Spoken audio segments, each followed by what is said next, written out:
This is from Ketsu in Cambodia. Ketsu asks, Evan, could you tell me about how to manage a team? Any key advice for management skill sets? Yeah. So, I mean, I think you need to divide up two different skill sets or two different functions. One is leadership and one is management.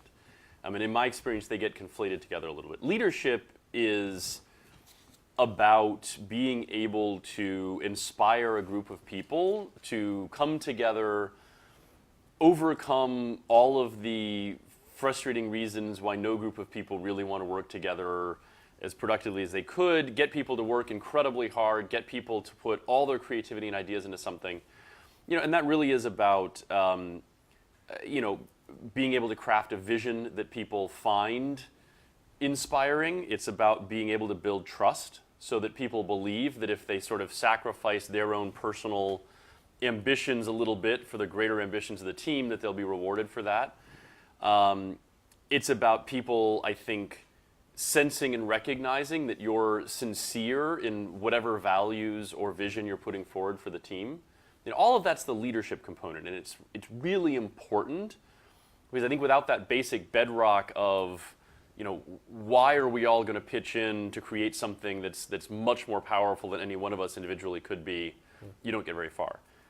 Management is much less sexy. It's much harder. It's much more tough day-to-day work. In my experience, you could really just rephrase the management question into how do you build a team that communicates incredibly well? If you think about what we do at 1776, right? I'll sort of take you through some of my management challenges right now and how we think about stuff. Great. And how my co-founder Don and I think about this. Great. So we run an incubator program that spans multiple different geographies and cities. We have a whole set of different functional things we do. We write articles about what's happening. We do research. We work on a day-to-day basis with individual startups. We work with corporate partners. We do all these functional things. And we do things focused on a set of industries, right? So we do all of those things for startups in the education space or the healthcare space or transportation. So you could look at it and say there's at least 3 different ways in which you could think about the structure of 1776. You could think about it by geography, you could think about it by industry, or you could think about it by functional area.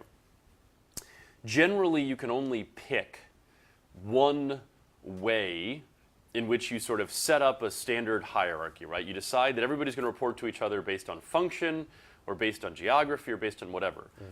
By and large, as soon as you do that, that's going to become the dominant way in which information flows within your organization.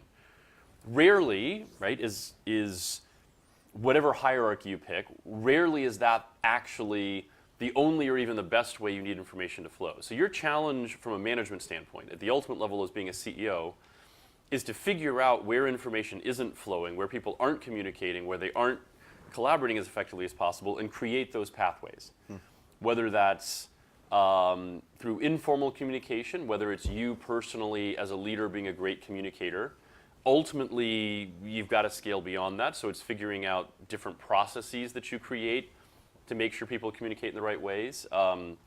It's figuring out how to set up different kinds of groups. And so to me, the essence of management is being very thoughtful and intentional about how people are communicating, where communication's breaking down, and constantly looking for those points where things aren't working as smoothly as they can, and creating new structures to drive that communication. If you want, so kind of the pro tip on market development and early adopters was the book Crossing the Chasm. If you haven't read it yet, best book of the last 10 years on sort of management, particularly management in startups and technology, is Ben Horowitz's Hard Things About Hard Things, which is just an awesome book. And he kind of goes through all of his really kind of gritty experiences trying to build and ultimately successfully manage a technology company through a full life cycle. Great. This is good. We're going to have some follow-up reading for folks off of the chat.